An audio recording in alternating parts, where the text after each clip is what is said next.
This workshop on the Arduino. So this time you should already have an idea how the LQ controller works, and hopefully it does work on your very own Flexy. As you've seen, now you have a complete framework for closed loop control. The heart and the fundamental part of this framework is, of course, sampling. So that sampling part is really important. Now, if you are familiar with model predictive control, you already know that from the viewpoint of the predictive controller, once you have a function that evaluates the model predictive problem online, then it's not really a big challenge to implement it on the microcontroller from the viewpoint of what you have to code in C. Because think about it. What we did before is we said that U is equal to minus K, the gain, times the state. Augmented gain, augmented state. Now, imagine, just imagine. Imagine you have a function which says do MPC. What does this do MPC use? Well, it uses the actual state. So that would be the input. So it would be do MPC X. And its output would be a U. So would we, from the viewpoint of programming, need any big changes from our previous little LQ system? No, not really. So from that viewpoint, there is nothing really hard to do there. Now, I've heard and I saw a couple of minutes from Michal's presentation from Monday, and I saw that you got a very, very decent introduction to MPC. So I'm not going to repeat that. I will be assuming that you are at least familiar with MPC on the level of what goes in, what goes out, why we need MPC. And instead of killing time with the fundamental theoretical basics, I will actually show you how you can do an MPC controller for your Flexy. Now, it's important to realize one thing. Your Arduino Uno, even in the world of microcontrollers, is not the most powerful. There are a lot more powerful microcontrollers, such as the ARM Cortex-M class, which have bigger memories, faster processors, more advanced architecture. But these things are still around, the 8-bit processors. They are cheap. They're simple. And if you're thinking about implementing an MPC controller, your Arduino here is about the simplest hardware you can go. There is not much simple hardware you can even imagine doing optimal control. Especially I'm talking about MPC. Now let's just declare our limits. Well, first of all, do not even think about nonlinear MPC. I mean, not natively nonlinear MPC, maybe some switching around, things like that. Not in the Arduino, no way. Maybe on one of these things with a simple model, possibly yes. Still not easy. On the verge of implementability. Definitely not on this. What you can do on the Arduino, however, is some linear MPC with a simple model, let's say second order-ish, first order-ish, and with sampling times no less than 10 or 20 milliseconds. Of course, I can imagine any sort of situation like explicit MPC with a first order model, not many regions, so you can go faster. These numbers I'm giving you are not absolute limits. These are just for you to try to orient yourself what you can do. So let's say MPC, second order system, linear of course, and a sampling of not less than tens of milliseconds. Now, implementing MPC on this in itself is a bit of a feat, and this is not the best hardware suited for that, but it's a good learning device. So if you really want to mess around with advanced algorithms, large models, non-linearities, things like that, then I would suggest you move to some more advanced hardware. It is important to know that even there is an Arduino which is a lot more powerful than this. It's called the Zero. And the Arduino Zero has a chip from the family of these ones. It's an ARM Cortex-M device.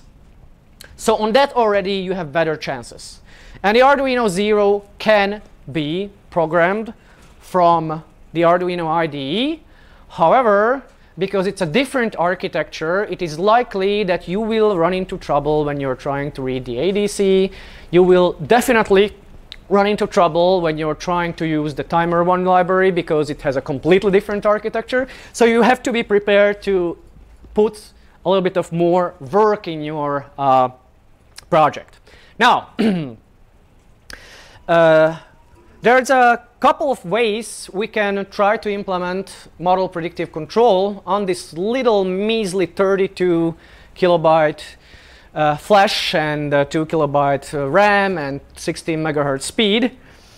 And one of the ways to do that, of course, is to use a parametric approach, an explicit MPC, in which you divide your controlled or state space into regions, blah, blah, blah. You've already seen that on Monday.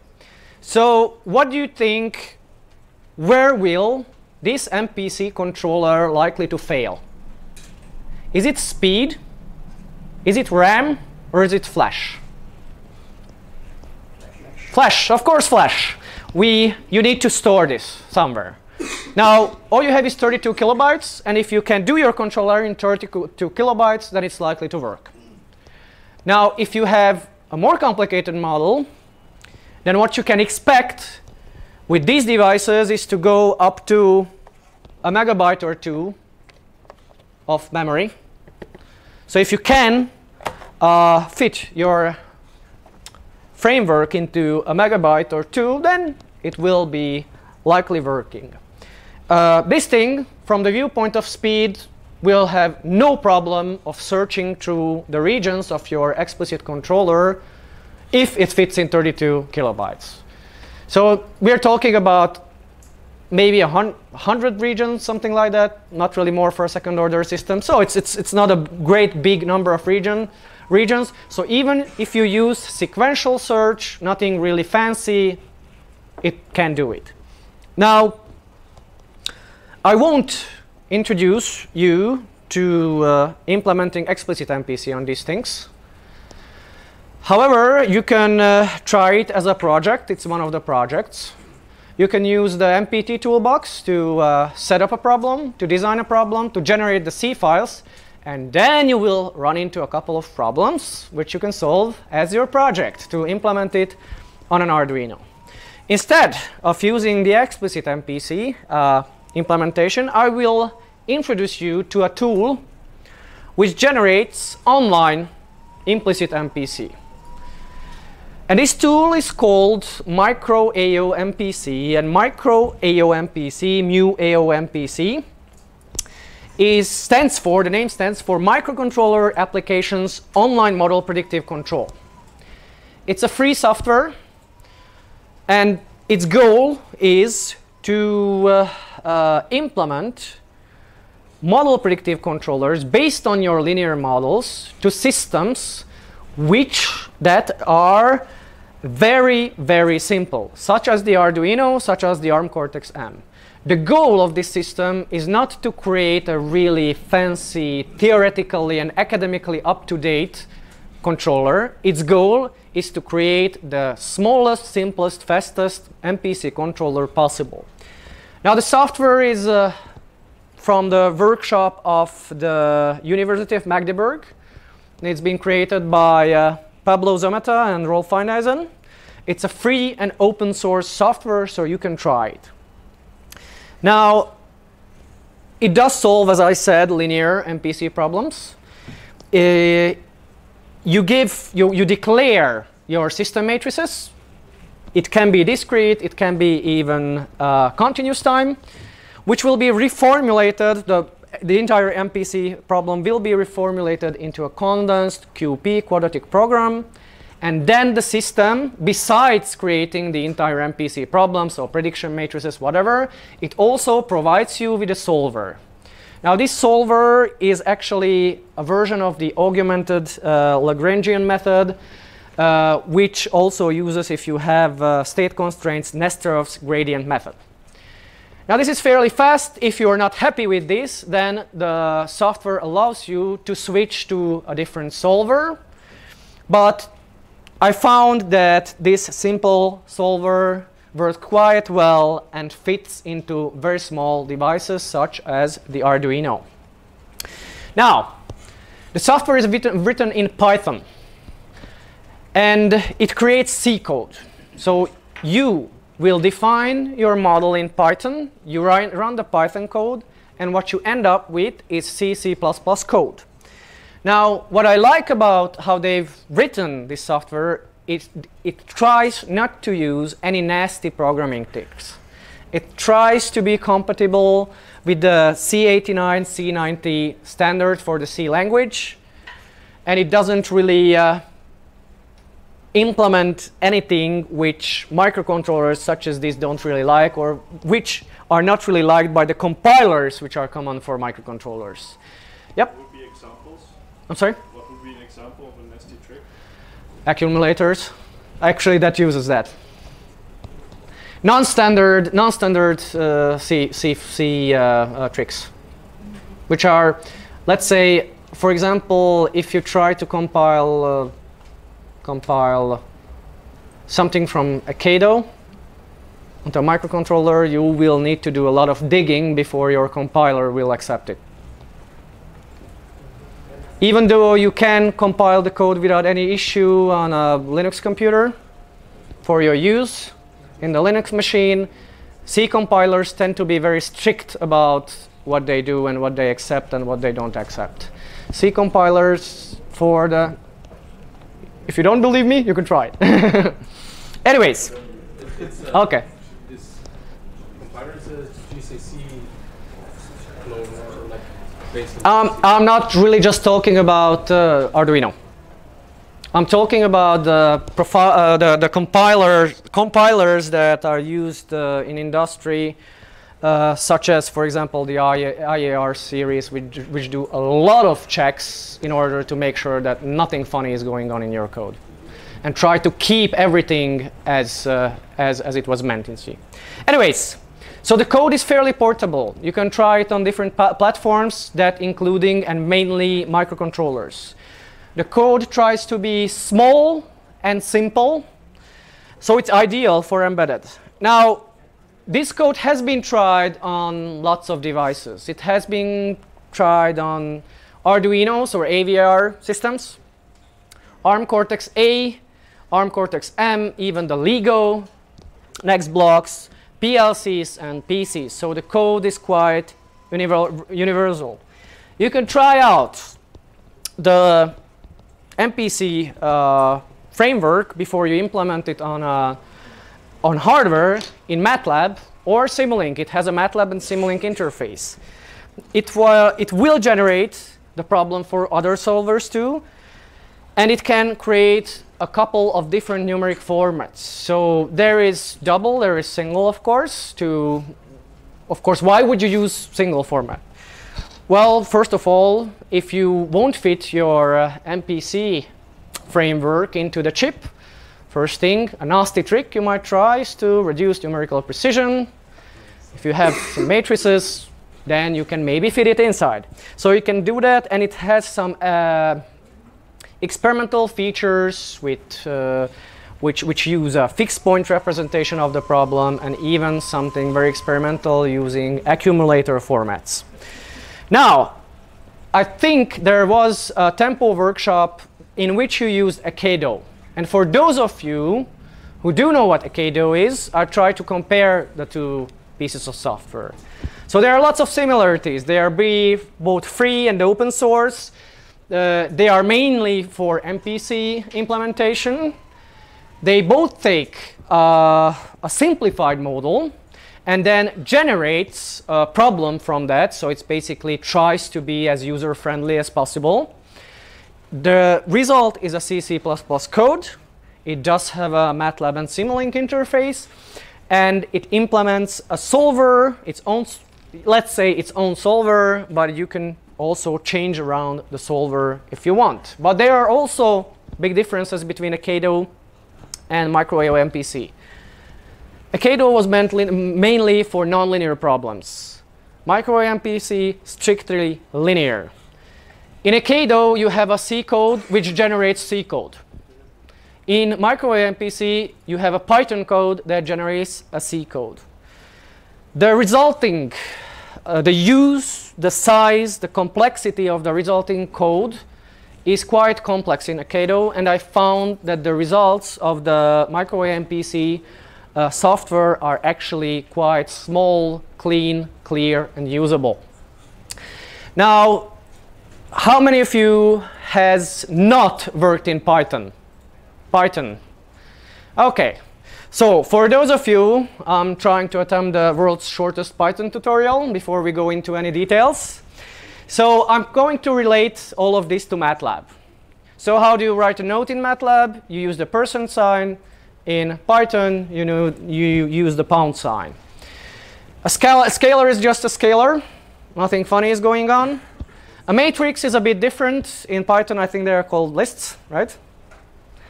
Anyways, so you have to use the brackets for the individual lines as well. So you divide the lines with the brackets, and there is a comma everywhere. Now, MATLAB is indexed from 1, unlike C.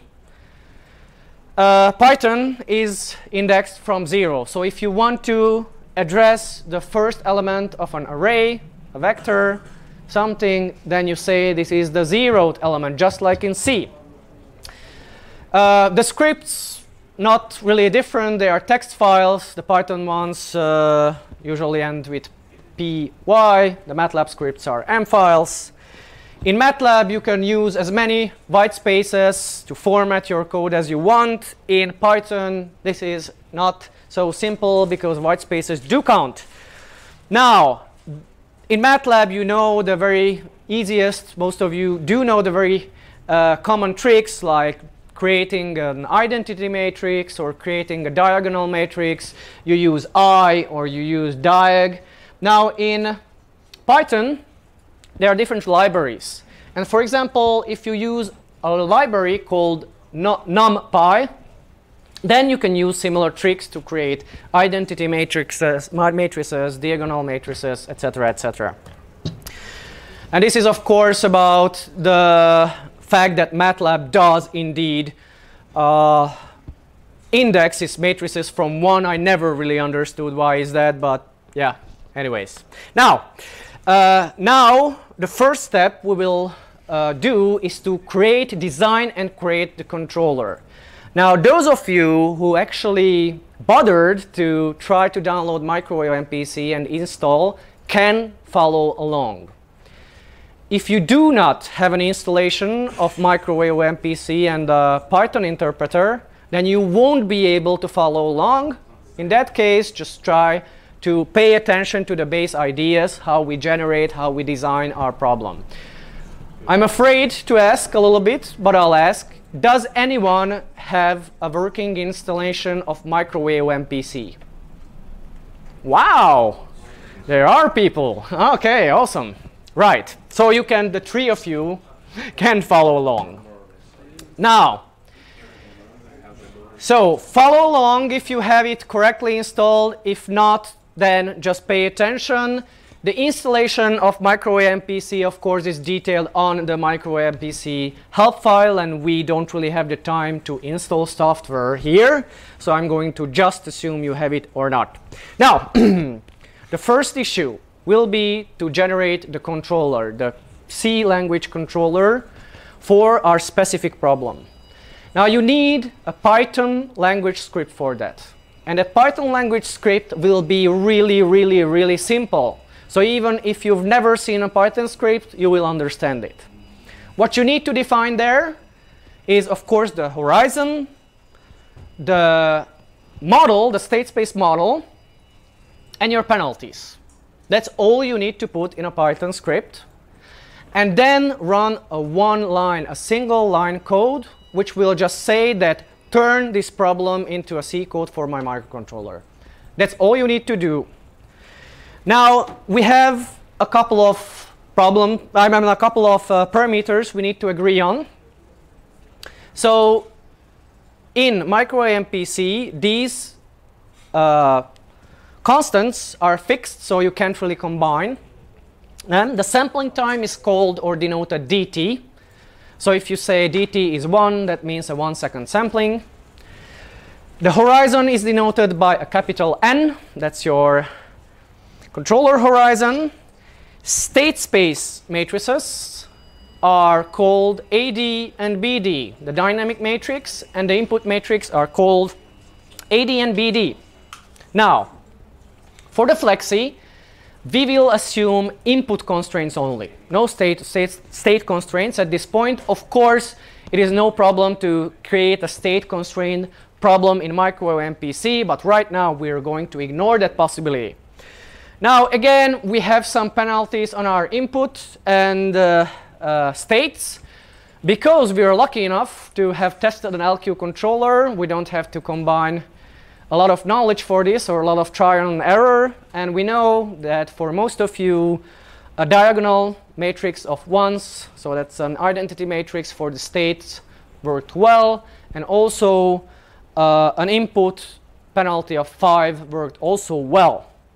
Now the terminal penalty, if you want dual mode control, infinite horizon control, can be set to automatic. So automatic, as you would guess, will calculate the proper solution for this problem. Otherwise, of course, you can use your very own terminal penalization, what you wish to use. Now, what you see here is the entire Python file defining our problem. It is really easy, and there is not much Python you need to learn. Now, first of all, we have the sampling, dt, which is 0.1 seconds. We also have the horizon, and I've chosen 7. Now, the reason why I've chosen 7 is not completely random. Why do you think I've chosen 7 and not 8? Well, 8 wouldn't work on the Uno. 8 wouldn't work on the Uno because there is not enough RAM for it. So it's not because it would violate our real-time constraints, and it's because the RAM is not enough. If I would put the same problem with a horizon of 10 to the Arduino Mega, it would happily work. Now, the next thing we need to do is we actually create some sort of model. Note that this is the exact same augmented integrator, augmented state space system we used before. Of course, if you have a different state space matrix, then please use that. Now, we have constraints, and we've chosen to implement only input constraints. We won't really combine the input constraints to be something complex. I'm just saying that the least amount of power going into the fan is 0%, and the most amount of power going into our fan is a 100%. Now, the last 3 lines are the penalties. And the first one, of course, is just an identity matrix in the usual Python bracketed format. This one is the input penalty, and the last one is terminal penalty. Beware, if you haven't installed SciPy, I think. SciPy, yeah. One of the, for the terminal penalty, that won't work. So you just choose something else, okay? I'm sorry? The Sligo, I have it installed, but it says no solver found, install Sligo. So what is a good choice for P? You can evaluate that in MATLAB, so you can call the Lyapunov. You can solve the Lyapunov equation for that, but you can just choose 1, 1. It won't make any big difference. Okay? So it needs some sort of libraries to calculate the discrete Lyapunov equation for the infinite horizon penalty. Now this is our file, our Python file, which defines our Flexy problem entirely. You have your horizon, you have your model, you have your constraints, you have your penalties. And now, said that, now we need to launch the code generation procedure. Now first of all, you launch your Python interpreter. So you just launch your interpreter, whatever that is, and then you import the micro-mAO-MPC library. Okay, first of all, you need to import the micro-mAO-MPC library. You create a named instance of this library, let's say MPC, and then you can go on and launch code generation, which is just a single line affair. In that single line affair, you need to and can define a couple of parameters. First of all is the numeric format that you're willing to use, which can be 32-bit floating, 64-bit floating, fixed point, or accumulator. Then you can say if you need a MATLAB and Simulink interface. If you need one, then it generates that for you as well. You can, of course, type it in Python, type it in your terminal program, but you can also create a Python file for this to automate all of this. So as I said, the first step is to import micro-mAO-MPC. Then you you declare an instance of the library based on the model you're using. So Flexy is my model file, what you've seen before. Flexy is where I store the horizon, the model, etc., etc. And then the third line, and that is all, the third line, it just says generate C files. Now, I've used a couple of options here. I didn't require it to generate a Simulink library or even a MATLAB library. And I've said that I need a single directory for everything. If you don't use it, nothing horrible happens. It will just divide the source and header files to different directories. But since the Arduino IDE doesn't really like this idea, I'm just using a single library for the output. Now, if you have these two files, and if you have a correctly installed Python interpreter, you just need to basically launch this Python script with the code generation. And what will happen is it will work for a couple of seconds, and it will generate a folder in your folder where the Python files are stored, which is called cMPC. Now, cMPC as for C code of the MPC problem. Now, this folder contains about a dozen of C and header files. Let's look at that. I'm just trying to show you what you can expect as a result. So you have Flexy mAO-MPC, and these are my two Python files here. I have Flexy, which is my problem. I'm not sure if you see it. Okay, sorry. Flexy, which is my problem file. And then, because I'm lazy and I like to automate stuff, is the 3 lines needed to generate the code from this. Your result will be a library, a folder called cMPC. And if you look into that cMPC, you will have a couple of files there. Now, this seems to be quite intimidating. It's also computer generated. But don't be afraid, because to use this is not so complex. I would like to remind you that the size of these headers is not a good indication whether your program will fit into the flash of your Arduino, because these are just header files and functions which may or may not be used in the final compiled system. So this has nothing to do with the fact whether it will fit on the Arduino or not. Now this is what we get. This is what our result is after we run the little Python experiment. Now, the ones you should be interested in from the viewpoint of the user, from the viewpoint of the person who wants to implement MPC on your little Arduino, is the one saying MPC, MPC.c and MPC.h. If you open this, you can actually have a pretty decent description of what's going on here. I will tell you later, but these are the files you need to include and use. So MPC.c, MPC.h. Now this code, this C code, I would say is universal. At this point, you can still decide to use a Raspberry Pi, to use your PC, to use anything else. So now our task is to make it Arduino friendly, which is not too hard, but we need to mess with it a little bit.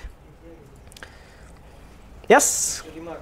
I think daily upload won't work because one of the eigenvalues is 1 for of matrix. Just use one for the, okay, for now. Okay, where was I? Now, let's try this code. So if you could generate your very own, then use that. If not, you have my files in the folder called Flexy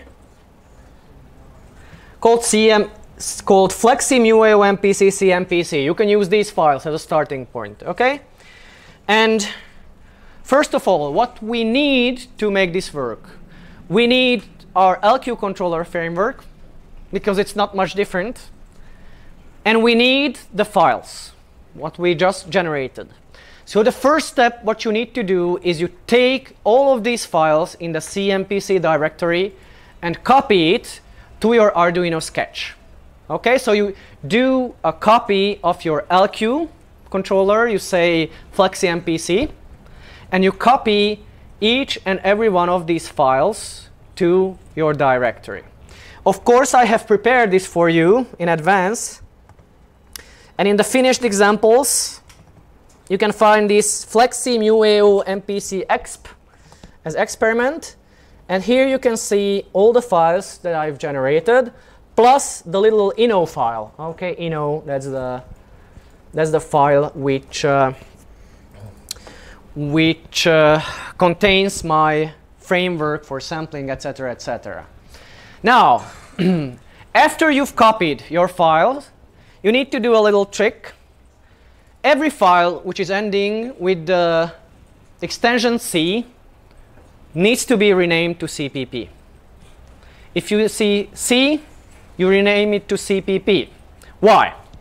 Because the Arduino IDE really is anal about dividing C and C and C++ code. And if it sees C++ code in the file extension with C, your compilation will fail. mAO-MPC, strictly speaking, uses some C++ tricks. So you should rename all of the files to C++. The mAO-MPC people? Yeah. That's a good question. This is what it generates. It comes out as C. You need to rename it to C++ in order to use it in Arduino. Now, to use this code, you need to include MPC.h in the beginning of your file. So now, your Arduino file will contain 3 libraries, okay, 3 places where it pulls external functions. You have the Flexy IO library, you have the timer library, and you have whatever mAO-MPC generated for you. Now, everything which the mAO-MPC will use online is in an external structure which we can call CTL as controller.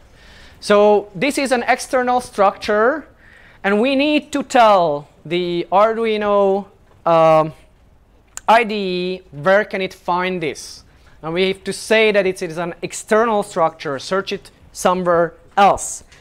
So the structure CTL will contain my problem. Okay, that's how I will refer to the MPC solver problem everything later, CTL.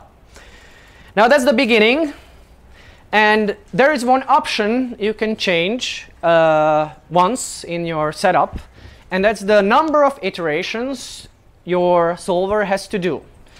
Now, of course, again, you have a dilemma.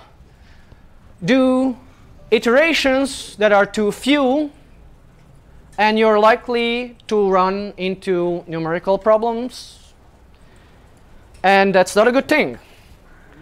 Do too many iterations, and maybe you're overdoing it, and you're not really helping the quality of your solution, and maybe you will risk that it can be computed within the allocated sample time. So you really have to do a little bit of trial and error and find out what works. I think 50 of iterations for this problem is more than enough, and I've already tested that it can be run in real time, there is no problem, so 50 is good. And the way to configure your solver for 50 iterations is that you call this line in the setup, and then you say that my controller configuration, the iterations are 50 iterations. So that's how you define the number of iterations. Now, your code is no different than the one from before. The only difference is just the step function. Because think about it, I mean, you need sampling, you need I/O, you need some sort of printing. So the only differences can be found in the step function. So we have a state that is, again, a global array. The integrator can be stored in E. Actuator written, sensors are read and stored. And again, we will assume that we don't need an estimator problem. Now, and this is the most important part, this one, how do you get the solution for the given state? So you need to call a function called MPC underscore CTL underscore solve underscore problem. This is the one I've been talking about at the beginning, do MPC. This is our code saying do MPC. And this thing takes two arguments. The first one is your problem in the form of a structure. And the ampersand sign, for those of you not really familiar with C, is a so-called pointer. It just points to the place where this, in memory, where this one is located. And the second one, the second argument inside is the state. You also need to know about the state because, of course, your input will depend on the state. That's MPC. And that's state space control. Now, the solution will run at this time, and it will output the entire optimal future sequence of inputs. So you will get your input, the next one, the one after that, up until to the end of the horizon. And this one is stored in ctl.uopt. uopt as the optimal input. Now, you've seen the first part. We had to include, I'm going back to that. We had to include mpc.age. We had to define an external structure. So our IDE knows where to find this structure. We also declared the number of iterations, which is 50 for our solver. That's all. And then we have some changes in the step function. So let's look at the small changes in the step function. We have our state. We have our error. We write our actuator, we read our sensor, we get a reference from the user. Okay, that's clear, that's the same as before, nothing is changed. Then, because we do not really like the idea of programming an estimator for this problem, what we do is we compute the integrator state, the dynamic state, and compute the current error. So far, this one may look a little bit different than before, but same as the LQ problem. Now, this is the interesting part, and this is the only change. So you call this function, which is the do-MPC function within mAO-MPC. You say where your problem is. You say what the state is at the moment. And then you pull out the first, remember C indexes from 0, the first element from this array, which is the sequence of optimal inputs, and this is your input. And then you print everything to serial. There is nothing really fancy about it. Now, if you followed along, then what you can do is you can look at this problem, Flexy mAO-MPC as experiment. And the only thing I did here is I renamed each C file to CPP, and then made the changes I mentioned in the code itself. So let's look at the code itself. You can see that I'm pulling 3 libraries. Okay, 3 libraries here. Who knows why these 2 look different? Why this one is with those little pointy brackets, and why this one is with the quotation marks. One is the built-in library and one is the one. Exactly. Yeah. So the reason is that these 2 belong to the entire IDE. They are global libraries, and the MPC one, MPC.h, is specific for this problem. It will try to find the MPC.h file within the directory and nowhere else. And it will try to find these files in the Arduino installation library. Now, you see this new part. This says just external structure MPCctl. This is the structure we store our problem in. External because it's not, it's in one of the H files. It's stored in one of the H files, and it needs to know about it. If you would not use external, it would be trying to find it here somewhere.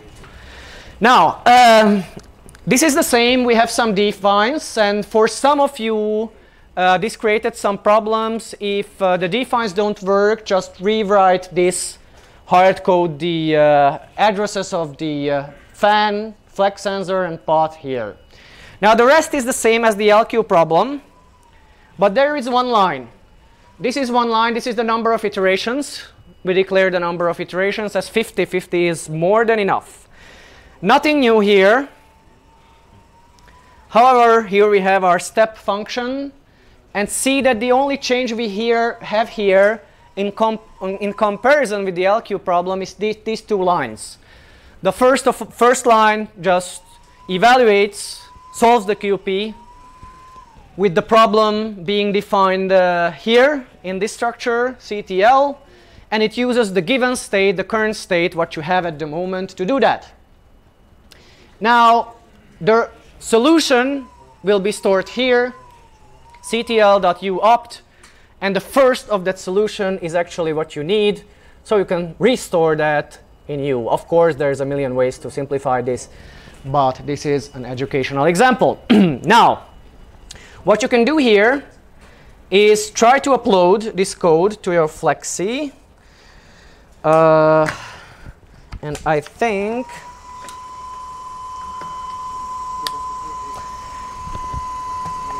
and before you do that, notice that in comparison with the LQ example, this will take probably a little bit of more time. But what you should note here, okay, we had some sort of issue here.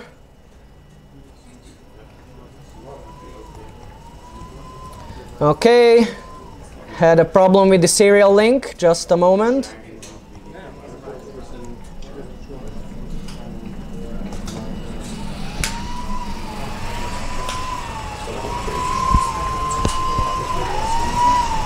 Okay, so I re-upload.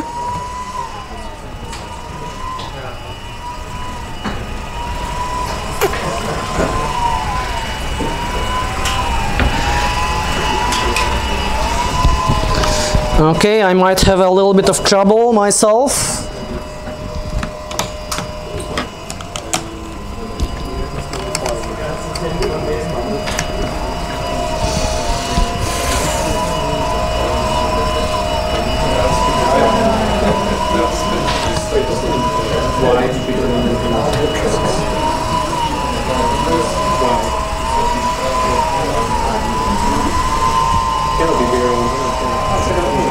Okay, so you can see at the bottom that right now you managed to use about 20% of your storage space. So out of the 32 kilobytes, you haven't used much. Actually, you've used about less than 8 kilobytes, so that's not much.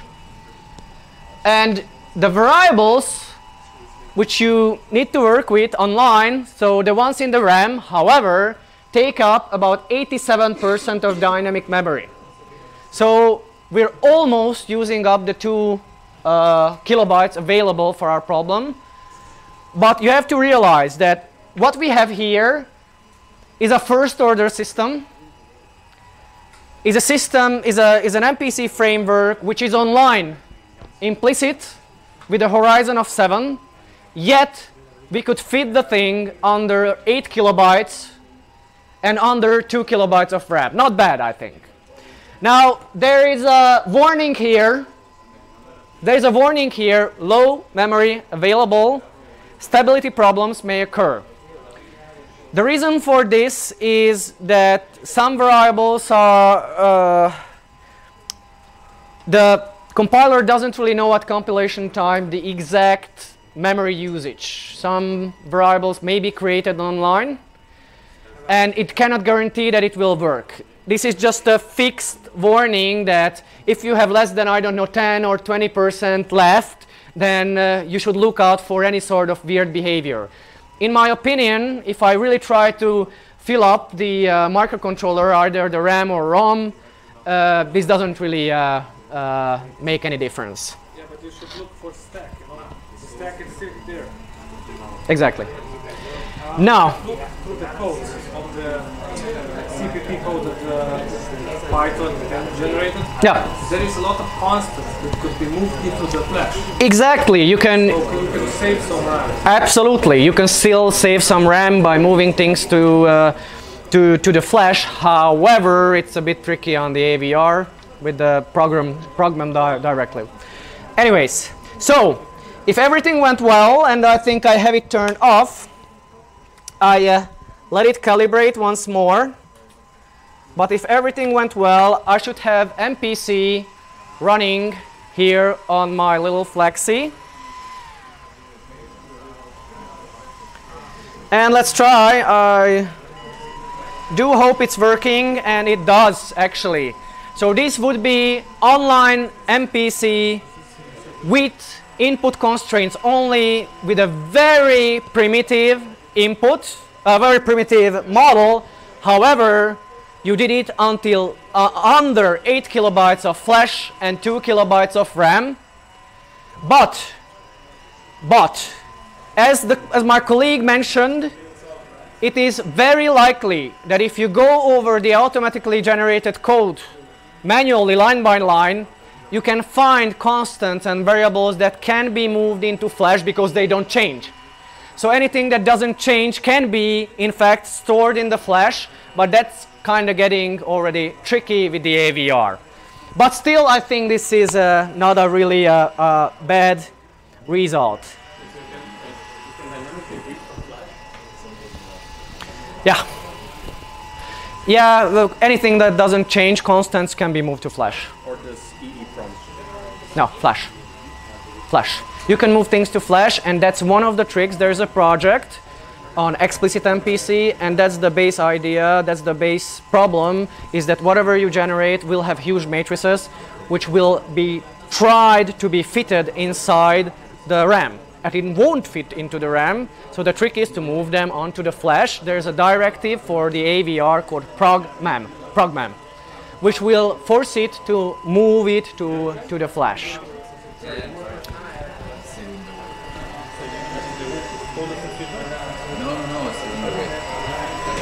So, I got some problems with the... feel free. I got some problems with the... When I see the response and try to compare it, MPC with LQ, I think there's none. None that I can feel. However, that doesn't mean that you shouldn't use MPC. It just means that, first of all, we use a really simple and primitive model. It's a first order model. It's a system that is single input, single output. So there is not much space for MPC to show that it's better than LQ. However, here, as you could see, we did show that it's possible to use even online implicit MPC on the little measly Arduino processor. Is there any way in the product to kind of label? No, not yet. Yeah. Not yet. They've introduced the plotter not long ago, like a year back, and unfortunately there is no way even to scale your access. No fancy, but it's everything is very simple. Okay, so I'll give you, let's say, 5 minutes to finish up and play around with the Flexy, and then we can, so I give you until 35, and then briefly I will talk about a couple of more things, okay? So which one of you could deploy the MPC to the board? Hands up. Neat, good, I'm very happy. Yes? Goes above 100, is it just, so the 0 to 100 is basically what the calibration does? Yeah, exactly. The 100 and the 0 are given by the calibration. You can open the function calibration and you can see it's a really simple stuff. You can improve on it. That could be one of the projects because the calibration stuff is very simple. There's another problem with the Flexy itself is if you plot the range of voltages from the sensor, it won't go from 0 to 5. Or it won't even go from 1 to 4. It will hover around, I don't know, 2.6, 2.5. So you're really losing resolution. And that's why you have those spikes there. Those are the spikes you see there. Because you don't reuse up. Yep. When I try to compile the C files, I get that there must be at least one definition of the optimization variable. I guess it's because I have to define here somehow that U is the optimization variable. But it's not here either. I must tell you that this one worked for me. So I have no idea what's wrong with it. Okay. Okay. But I also had to change this line because it's saying that. Okay. I'll tell you. I tell you the exact, honest experience. My experience with micro-MPC. I've tried to do it under Windows. And I've killed about a week, and I've got senseless error messages like this. And then I started to mail the guy who made it. We actually worked together. And he said he has no idea, absolutely no idea why it doesn't work. Now after that, I've installed a virtual machine in Linux. I'm still a Windows guy. But when I need to use a Kado, I need to use this, I just switch quickly to boot up the Linux machine, and it works like a dream without any issue. So I would, to save you from frustration, I would say if you want to try this at home, do it, do a virtual machine, a nice Linux virtual machine, boot it up, do it, save it, and use it in Windows. That's what I do. This is I'm a kind of a quick and dirty guy. I want to see the results, and this is the fastest way to do it. I'm not really interested what problems it has right now. Okay. Yes? Should I go there? You have installed it? So you want to Why do you use for the dynamic state the y and not what we think is the error? Because you have the error there.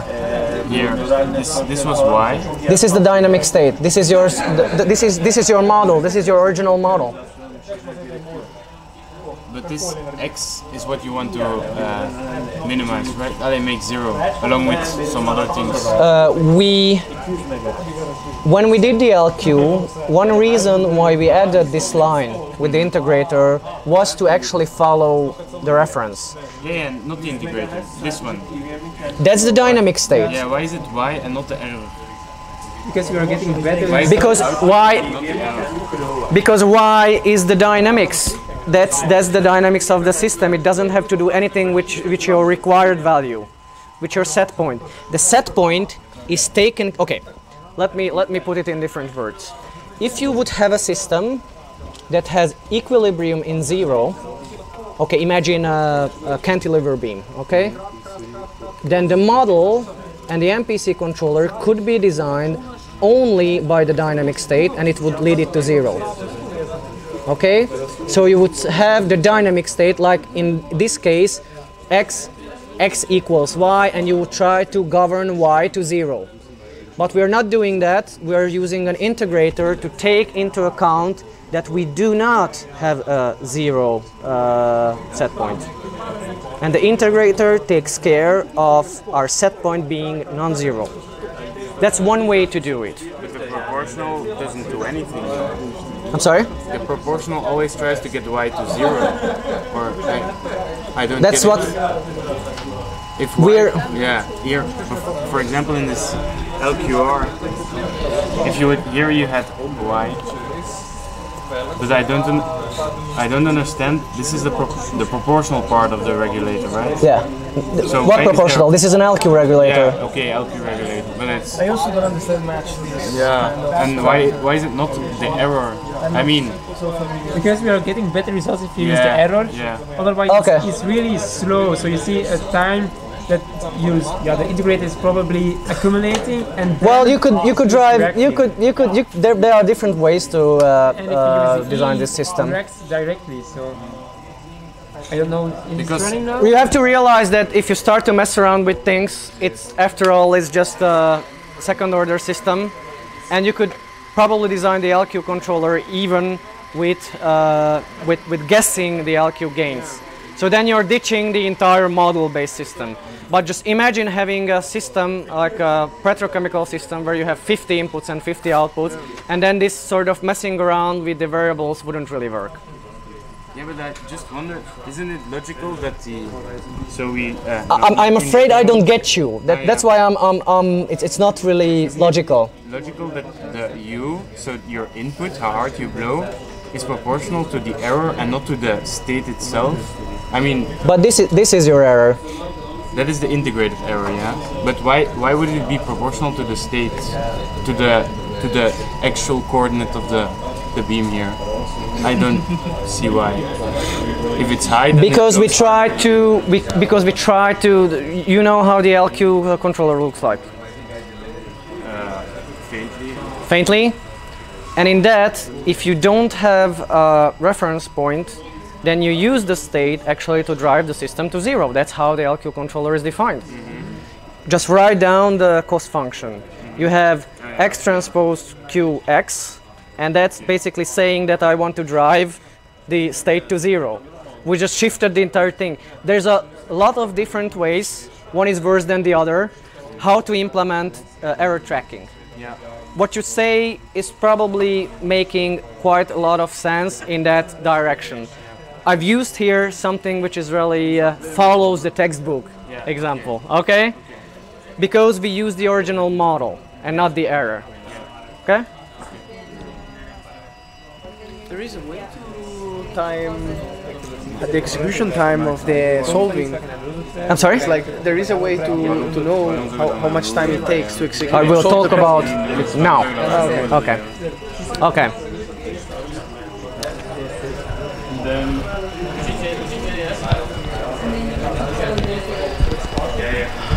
Are you covering Calvin or are you wrapping up? Sorry? Are you covering now Calvin or are you wrapping up? No, I'm covering now sampling, more sampling. And time measurement, okay?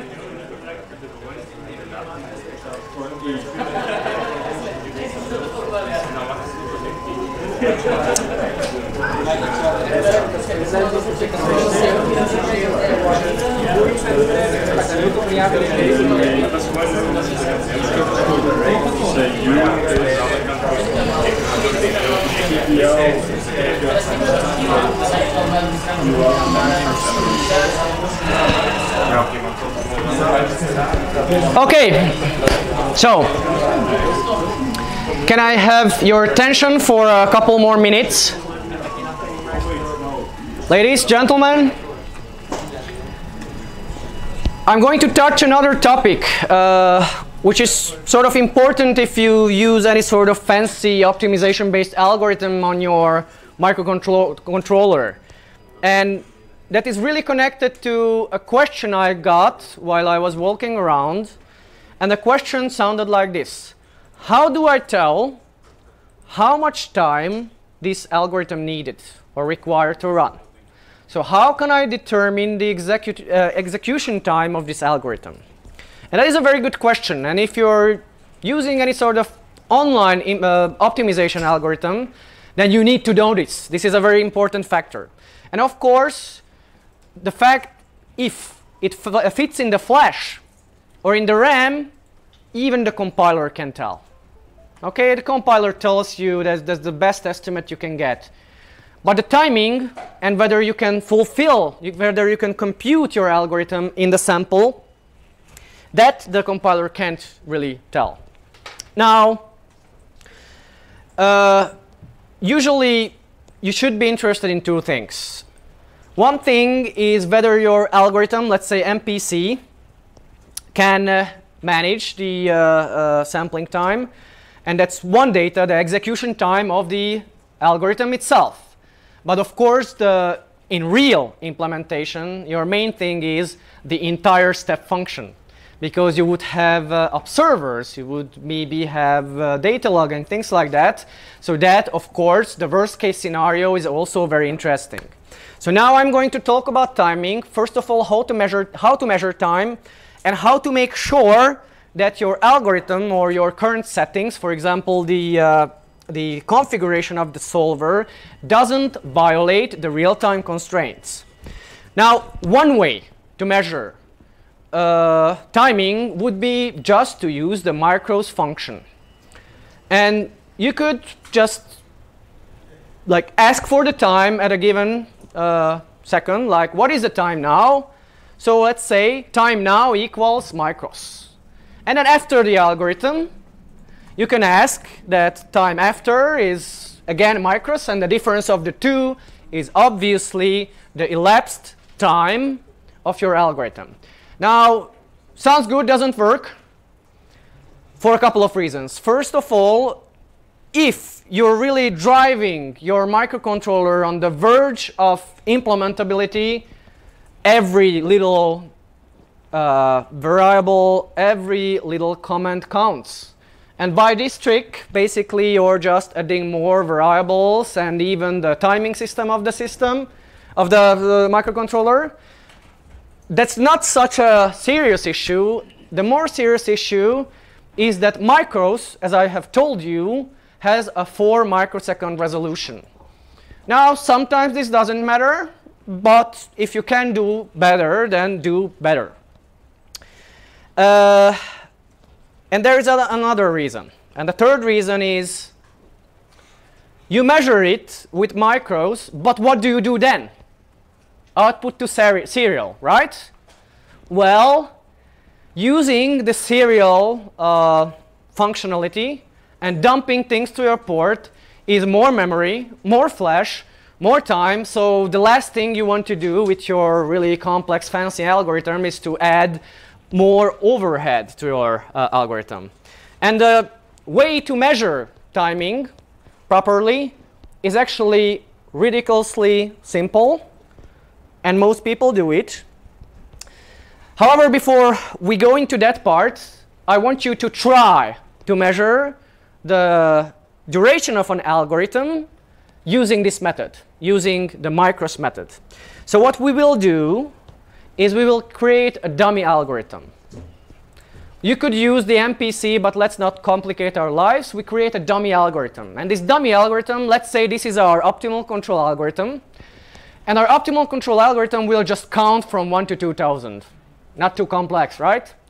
And you will try to measure how long it takes for the Arduino Uno to count from 1 to 2000. That's your only job. Now there is a file for that. It's called timingdummy.ino.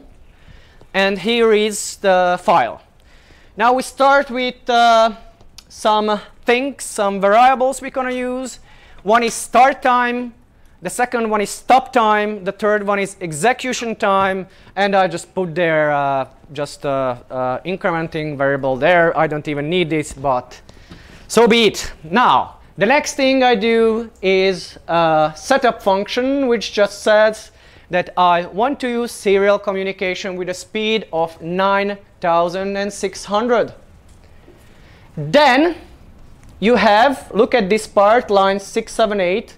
You have a for cycle. Now this is just a for cycle. What we do is we count 1, 2, 3, 4 up to 2000. And what I do here is I start to measure the time. Start is micros, stop is micros, and the elapsed time is the difference of the two. Of course, you can do it in one line, but it doesn't matter. And now we print the execution time, and you can say execution time is exact time in microseconds. So try to use the tutorial file to fill in this part. Or if you are really tired or lazy, then you can also use the finished version like I do right now. So what I can do is I find that file. Just a second.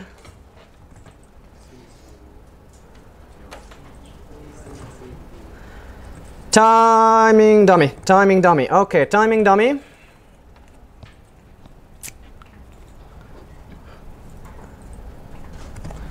I upload this.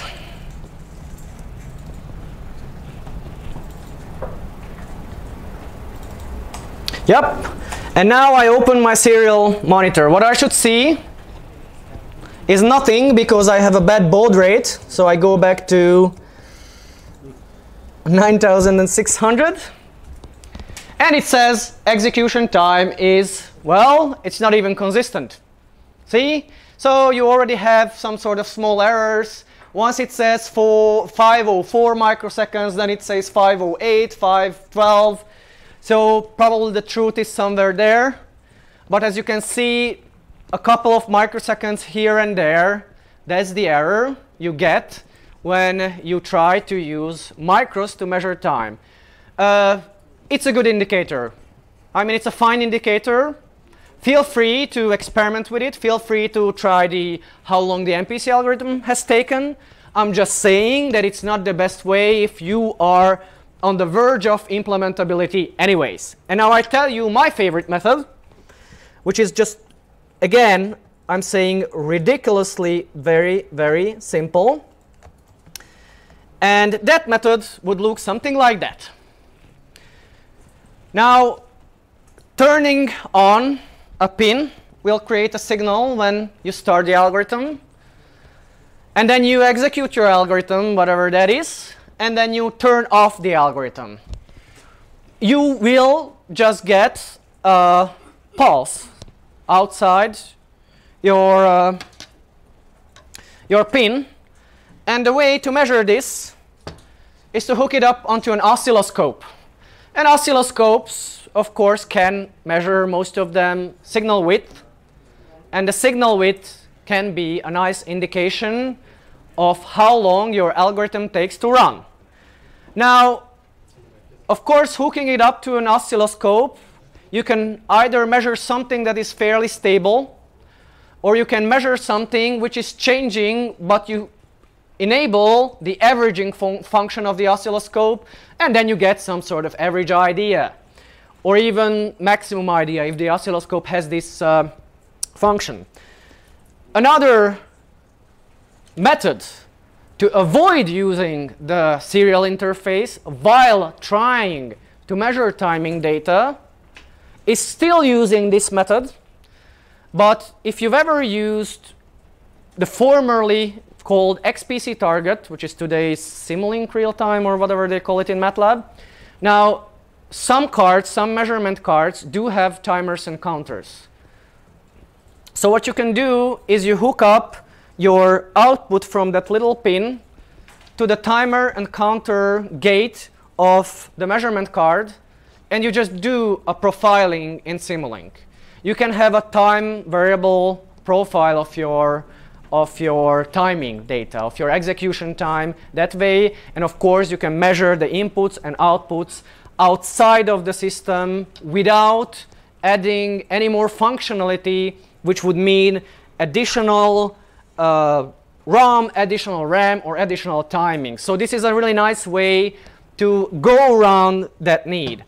And this is just for your illustration. This is some timing data I pulled off this way, and most oscilloscopes on the left, you can see a pretty common Agilent one, the other one is a Tektronix one, is most of today's oscilloscopes, sorry about that, most of today's oscilloscope allow you to do time measurement. For example, this Agilent one says measure time and measure the width of the pulse, and here it says it's 258 microseconds, whatever I was measuring.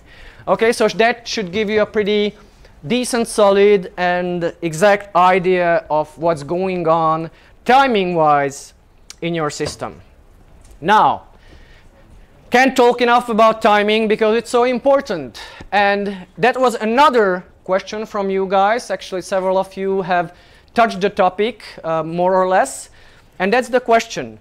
How do I know that the samples are correct and the hard real-time constraint is 100% working and ensured?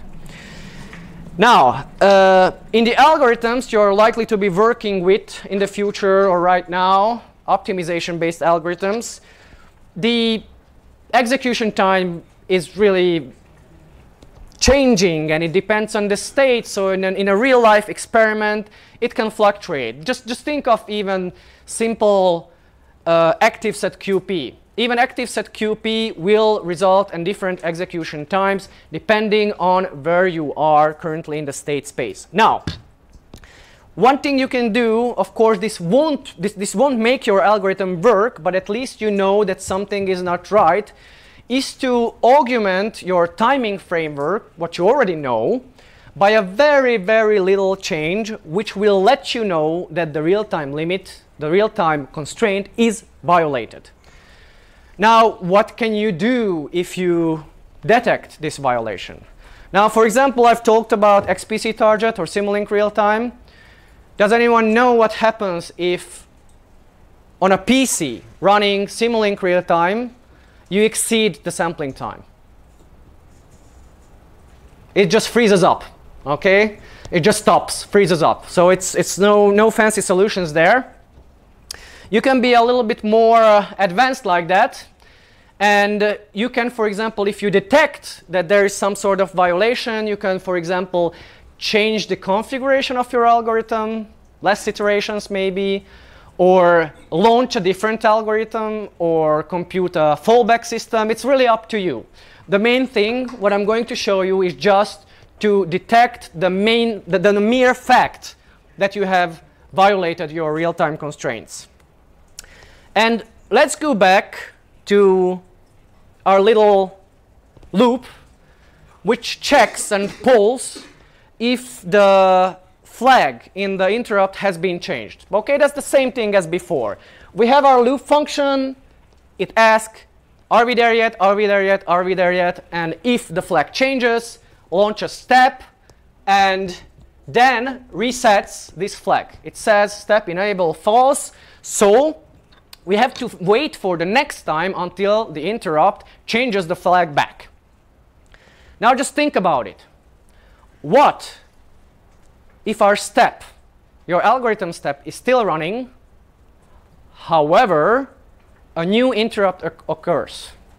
What happens to the flag step enable? It's still true. And that's your solution. So if this flag is still true when your interrupt comes on, then you have an issue. Then you're in trouble. And this is the basic idea about overload detection. So that's actually what we said. We never make it to the end of the step algorithm, but new interrupt is going on, so step enable will remain true. Now, the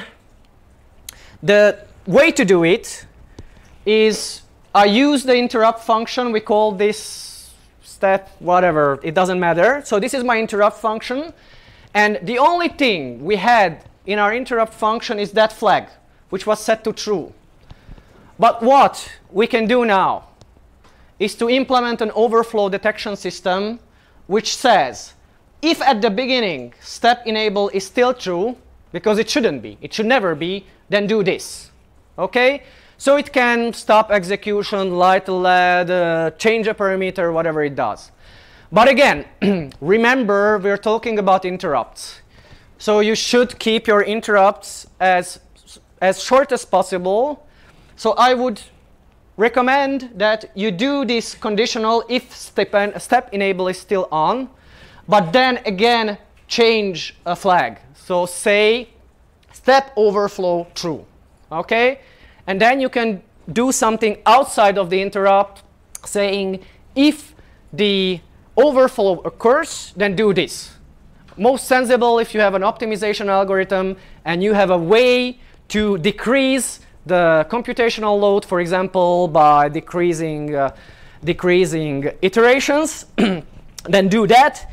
If you are just experimenting and just want to see what your hardware can do, you can just, for example, you can use the LED to light it up. Okay? If the LED is on, then I have violated my real-time constraint. Yet again, if you compile something from Simulink, because you can compile from Simulink to Arduino, this is exactly what it will happen. It's an option in Simulink. You can set it. You can tick a box which will say light LED 13 if there is an overflow. Okay, so that's the same idea. And either you can continue like nothing happened before, or you might just enter into an endless, infinite while cycle and stop everything. It's like stop. Something is wrong. Now, there is an exercise for this. So the idea is to test this overflow detection. And it says the task you have to do now is enable the onboard LED of the Arduino if overflow is detected. Now, the idea has been outlined before. First, you check whether the step enable flag is still on when the interrupt comes on. If yes, turn on some sort of real-time violation flag. You can call it oops. And if oops is true, then something wrong is going on. And then do something. For example, light up a LED or enter into a cycle. Now, this example is stored in real-time constraint.ino.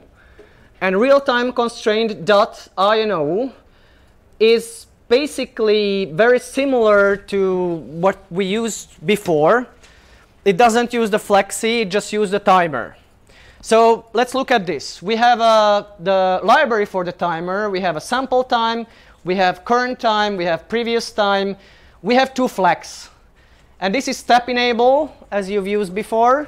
And this is step overflow. I called it step overflow, but I'm very tempted to rename it to oops, which says that something wrong is going on. Now, at the beginning, this should look very familiar. There is nothing new there. You start the serial. You initialize the timer. You attach the interrupt to your step timer interrupt function. And then you set your pin mode to output. And now, here you have your loop. And we're measuring a little bit of time there, but the only thing here you should notice is here. We have our if the step in our enable is on, then do the step, and we have another function here. It says if step overflow is on, then write to the LED port a digital 1, and possibly you can enter some sort of useless, endless, infinite cycle, which stops your execution. Now here in the step function, I didn't do any algorithm, but I put here 95 milliseconds delay, and there you have a sampling time of 100. So my guess is 95 seconds of a delay should be fine, and we shouldn't have any sort of real-time constraint violation. So now, if you open real-time constraint,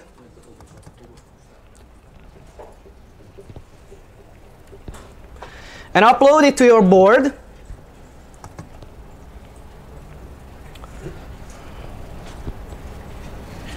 you don't need the Flexy, of course, for this. Okay, then I'm looking at the system. It's transmitting something and the LED is off. We're fine. So we're doing 95 millisecond waiting there with 100 millisecond step time, and nothing really bad is happening. Now, if you look at this, then you can see the samples here. There's some sort of errors, which is mainly due to the timing, but you can see that our steps are exactly 0.1 second. So there is no issue with this. But now, if you change around this little delay time to, let's say, 100. So logically, we can say if we have 100 millisecond sample time, then we cannot possibly wait exactly 100 milliseconds inside that loop because we have other things going on. So the total time inside the step function is likely to be more than 100. So if I do that, if I do 100 and upload it,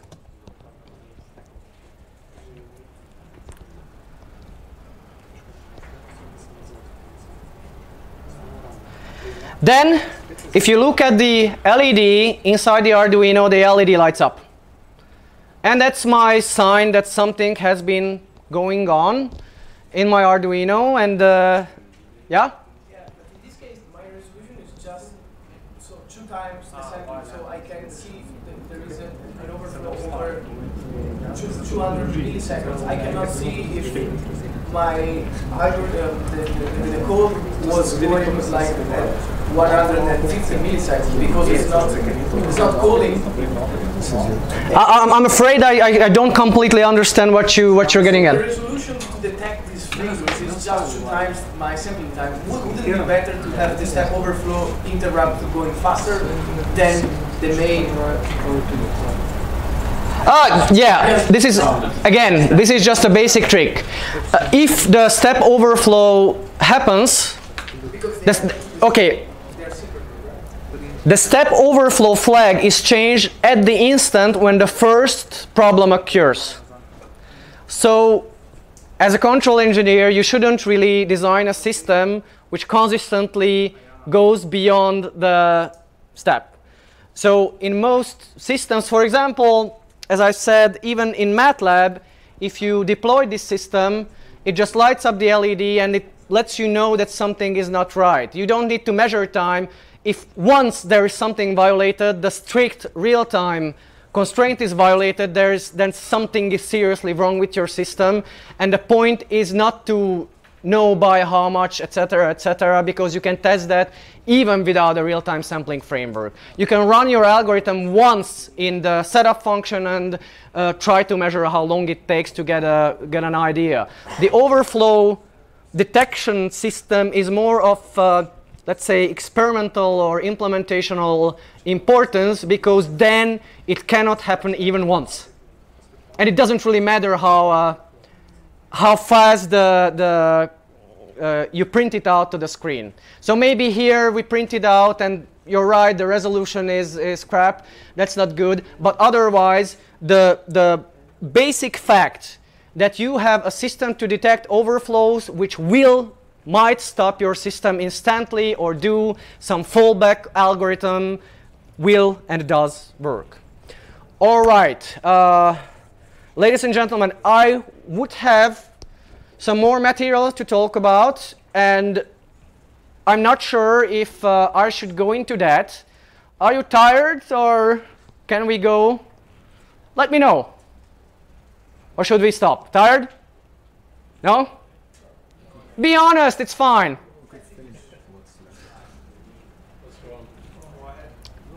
Go ahead. Okay, so that's the vote. Okay, so it seems that I can cover all of the material I've prepared for you after all. It's just a really quick tip for you. And this tip, we are going to venture outside of optimal control, and we are going to look at observers. Now, sorry, I have to find it. So, the question is, what is your fancy MPC controller good for if you're using states that are noisy or bad or incomplete? I mean, if you're doing feedback control, if you're doing state space systems, then the observer is just as important as your controller. And even if you're interested in testing optimal control algorithms, if you do an experiment, you will need an observer. And that observer will likely to be a Kalman filter, a linear Kalman filter, if you use a linear MPC framework. So let's talk about how would I personally implement a Kalman filter if I was interested in trying this thing out with a system where I don't know the states, where the states are noisy, etc., etc. So I think there is some issue. Just a second. Now, I think the motivation to use observers is clear. In real systems, you have noise, you have process noise, you have sensor noise, you have bias. For example, just think of accelerometers. Accelerometers are nasty things. They tend to be very noisy.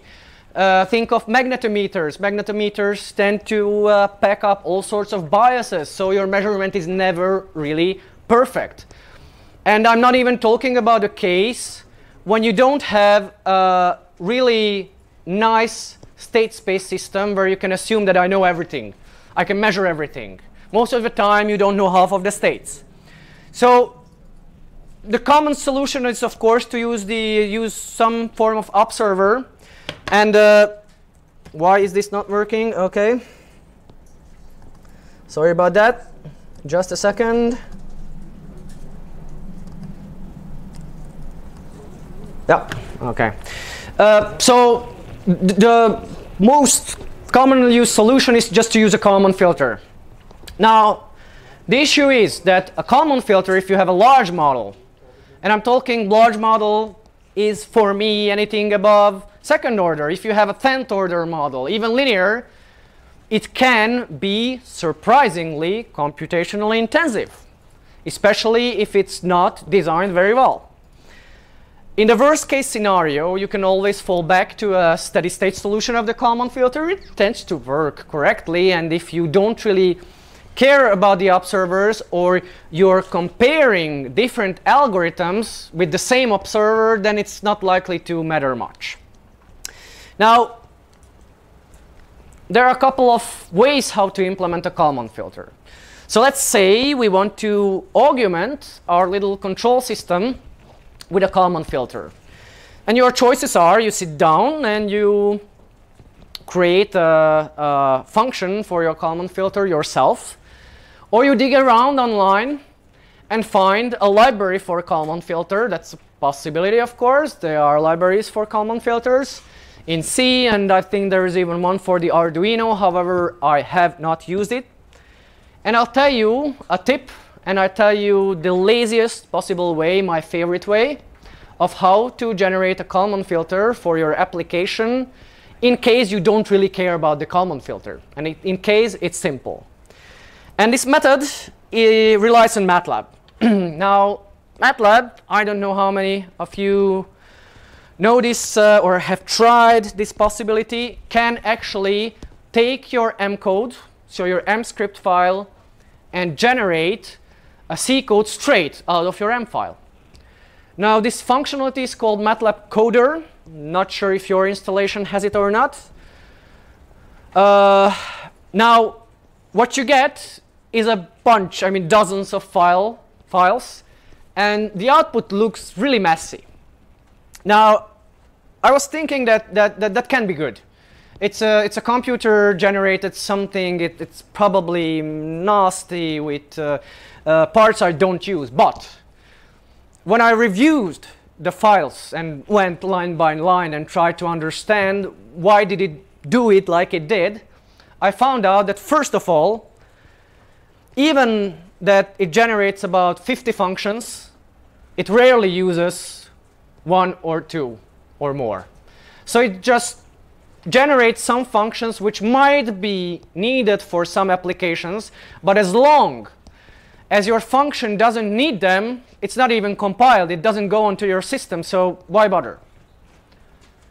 If you look at the result of the functional part, what you want to do, then again, yet again, this looks very messy and computer generated. But again, I went to some of these computer generated files line by line, and I found tricks that I would never in my life would have thought of saving a byte here and there, a bit here and there, and an operation here and there. So it actually does use some very clever trickery. I wouldn't say trust your life on automatically generated code, but I would say if the function is not really fundamental to your application, if you just want to make it work really fast and really quick way, then I think you might want to give it a shot. Now, of course, we're not going to derive Kalman filters here. Just a quick recap of what it does. You have two parts. One part is the a priori or prediction part, in which you use the system model to try to guess what the state will be, and you do a same sort of prediction for the covariances, for the state covariances. Now, the second part is again a part which is called an update part. In the update part, you use your actual measurement, which comes from the sensor, to correct your guess. And the weighting between your guess and the model is expressed by the Kalman filter gain, this first equation, and that basically tells you how much you should trust your prediction and how much you should trust your actual measurement. That's all it does. So these 5 equations are what the basics, let's say, textbook Kalman filter are. And that's what you have to implement on the Arduino.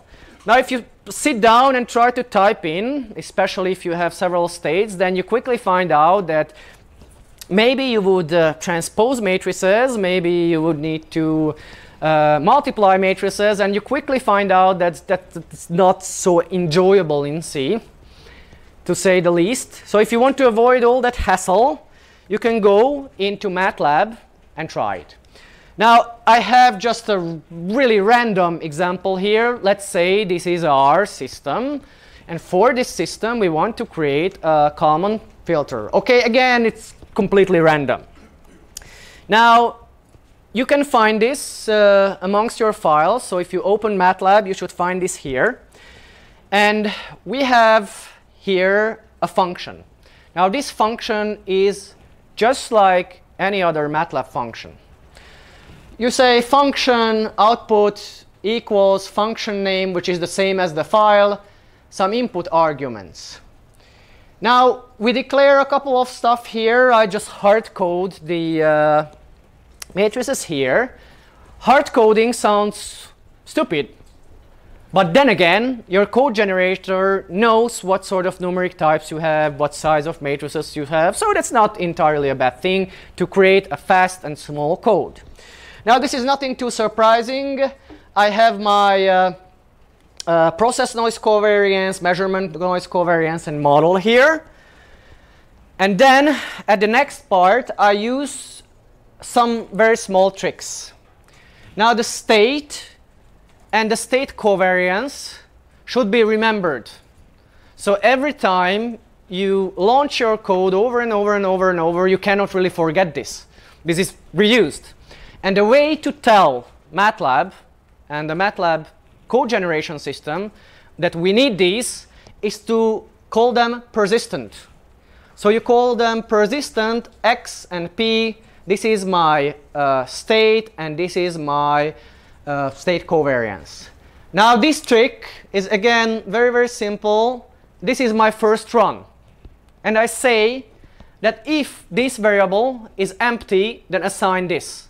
So this is my initialization, this is my boot up, this is my startup. Very simple trick. Now, you don't need to care what you see here. This is a textbook Kalman filter. It's no fancy things. We just take those equations, and actually you have an inversion there and you have a transpose there. So it wouldn't be really pleasant to code it in C. You can, of course, but this is a lot faster.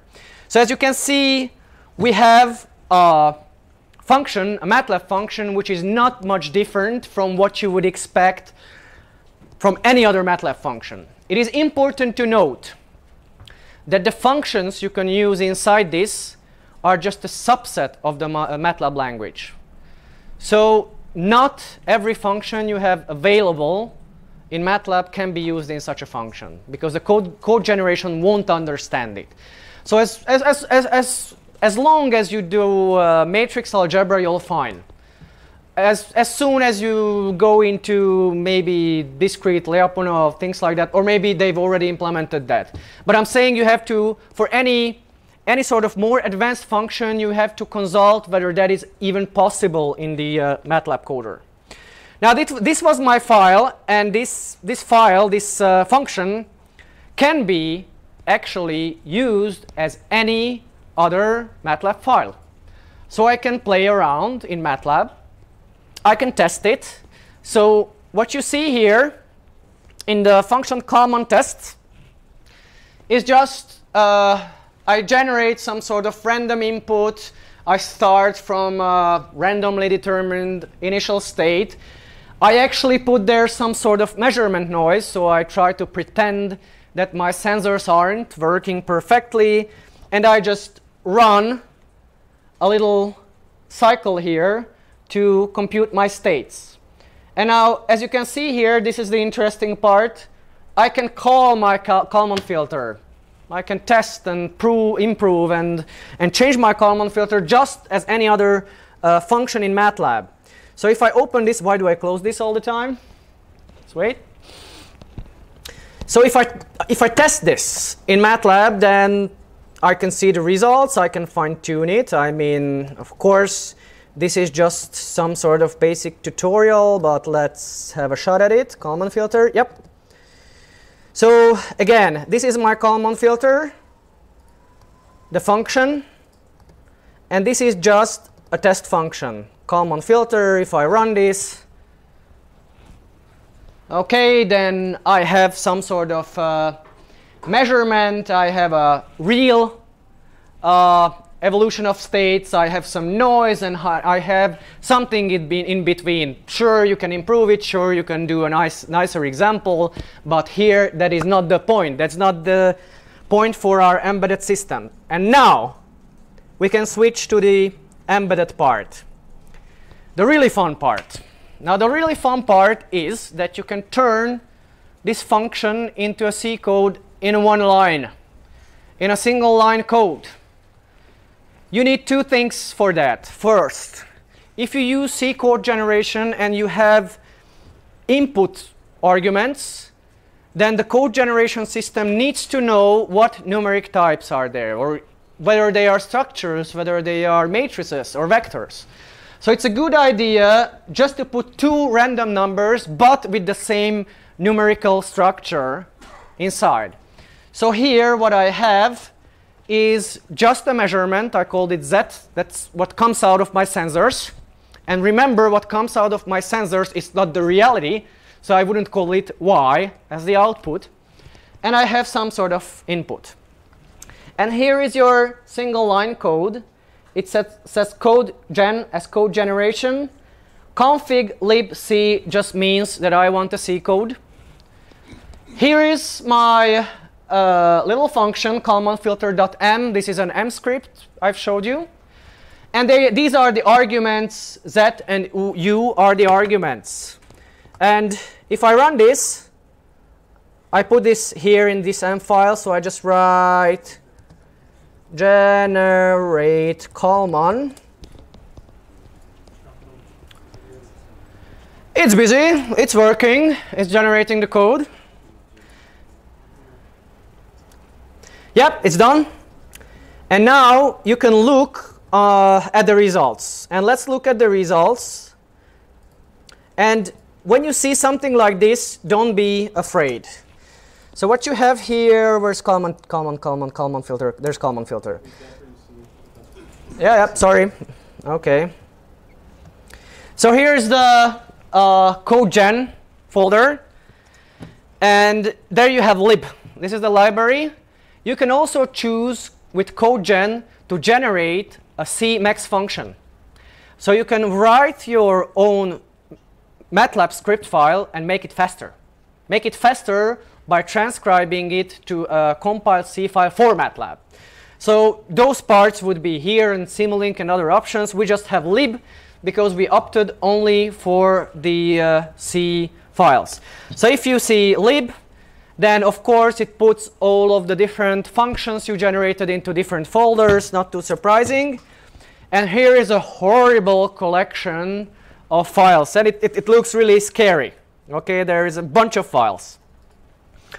Don't be afraid if you see something like this, because you spend 5 to 10 minutes and you can see that it's not so bad. And the first part you should look at should be the files which have the same name as my function. And if you look into Kalman filter H, then you see that it just reads in a couple of functions. It declares a couple of functions. It's not too bad. And Kalman filter C is actually your Kalman filter. And it's not too bad. And actually, if you go over it line by line, you will find out that it actually uses some clever trickery. Now, the other thing you should see is calmonfilter.c just uses a couple of external functions. It uses rt non-finite h, which I'm telling you, you can, which I should say because I don't see it. Don't have. No, anyways, the rt non-finite h are some pseudo variables Simulink loves to use to declare numbers like infinity, things like that. And it is unlikely you will use this. So if you decomment this, you will lose nothing. Again, this uses calmonfilter.h, which is the header file. And I'm telling you what, if you're using Arduino IDE, you don't have to prototype your functions. You don't have to say what the input and output your functions are, because Arduino IDE can figure it out. So what are we left with? We're left with this file and nothing else. You can safely ignore the rest. And I'm going to show you, and hopefully you can follow along.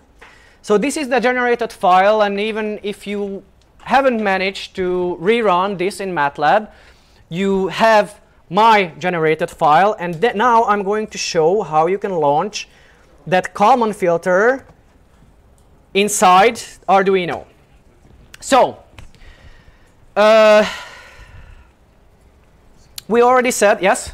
You said Arduino doesn't use double but floats? Yeah. Yeah, and we're going to solve that.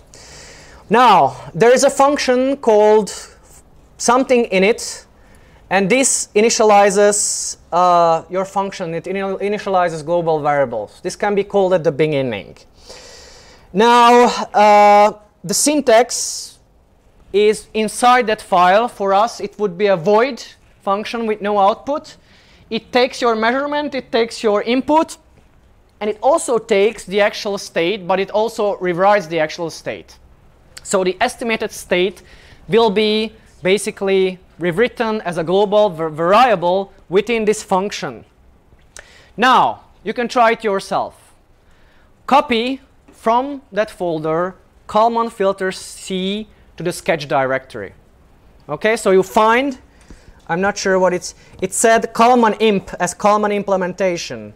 So the only thing you need to do is you copy Kalman filter C to Kalman imp directory, and now rename it to H. We're going to make a header file out of this. So instead of C, you rename it to H. And remember what I said about including header files. It's just like copy paste. It just includes it in the beginning. So if you have a function definition there, then it just gets it, puts it in the front of the file, and there you go. You can use it. OK, the next thing you do is you can open the IDE. And just as before, if you have a header file in the same directory, then you have these little tabs here you can switch over. And now the first thing you are doing here is you include Kalman filter H. The next thing you can do is, you don't have to do it, but you search and replace every double to float.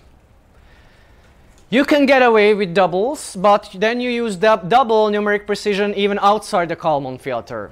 So if you use double numeric precision outside of the Kalman filter, then you don't have to do it. If you consistently stick to float to remind you that the Arduino chip has limited capabilities, then you rename that. So you can just do Control F, find and replace. Find double, replace float, replace all. OK, and I'm done. Now, the next thing you do is,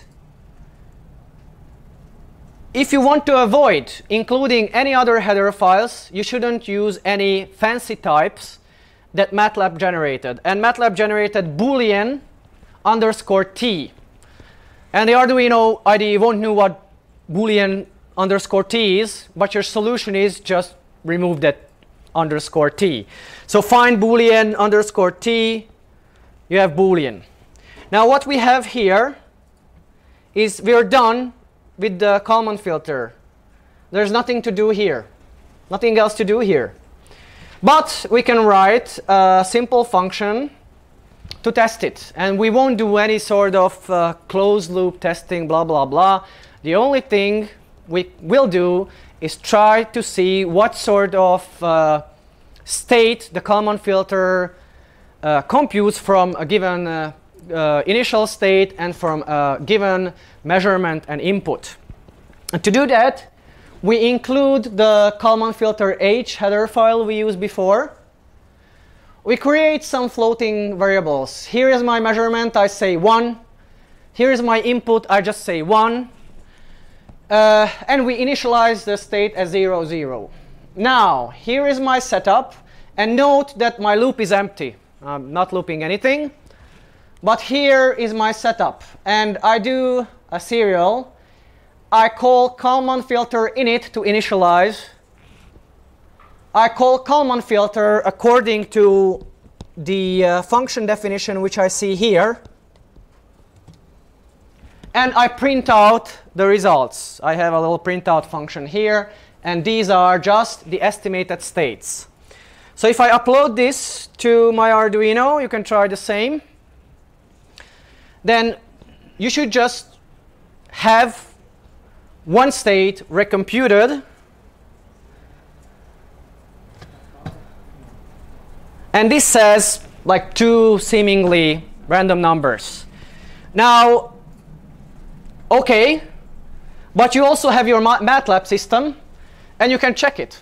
You can check if this is still valid. And when I did that, of course, if you use the common filter C code in your Arduino and try a couple of states, and it spits out the same thing as you find with the MATLAB function, and you can try this. But remember that the state and the covariances are global variables, so if you launch it again and again and again, you will have different values. So be careful about that. But our little version of the Kalman filter is actually working, and it took me about 5 minutes to manufacture a Kalman filter out of my M file without any great difficulties working in C. Yep. You said that you learned things from looking at the generated code. Can you give an example? I'm not sure I can give you an example, but there was a, let me look at the code, yeah. It's hardly readable. So I would say you need to sit down and spend 3 hours understanding it. Okay. But it... Let me ask it differently. Okay. Can I, could we make it, could we beat this by handwritten code? Sure. Okay. Sure. I've just shown you a lazy way to, quick and dirty way to create code which you don't really worry about. Because to be honest, if this Kalman filter doesn't really eat up much memory and much execution time, and you are worried about your control algorithm anyways, and you're comparing the effects of your control algorithm, then either you can hand code this for, I don't know, half a day, 1 day, 2 days, depending on your skills and the complexity of the algorithm. And I'm not just saying Kalman filters, anything which you are too lazy to code. And it doesn't matter, then this is a way to do it. I'm just saying there is a possibility, it does work. I mean, there are probably purists and people who are excellent at programming C. I'm not one. So for me to code this, this is easier, this is faster. And if I want to really quickly try something, then I can do that. And I'm just telling you, you could write a universal code for a Kalman filter. You can do whatever you want to. But this is not just usable for Kalman filters. You can use it for whatever you want. Really, I mean, I've created all sorts of windowed filters and things like that like this. So when I was too lazy to code it, and it wasn't really, besides the pure function, it wasn't really important whether it was nicely written or not, then it doesn't really matter. Because in my experience, these MATLAB coded things add a lot of stuff that you don't need, so it might also... I agree, but what I found, and what my experience tells me, that most of the things it adds are just functions which are never called anyway. And the stuff which looks unusual to a human programmer, if you really think about it, might be either the same or even better. And I found parts, I'm sorry I can't recall a good example, but there were clever parts. I think it was about the storage of matrix, okay? So you imagine just a 2x2 identity matrix. And this is a really stupid example, and of course humans do this as well. It just stores the important parts. It's essentially, it uses a kind of a sparse matrix. But there were even weirder cases when I can remember one matrix, and it was about the storage. It had 3 parts, and it was indexed, or it has certain parts which were significant, the other ones were 0, and it was switching around with the indexing and the storage in a really clever way, just to avoid storing 1 or 2 numbers, which you wouldn't really care to do. You wouldn't code a routine to store your matrix differently if there was just 1 0, but this one does.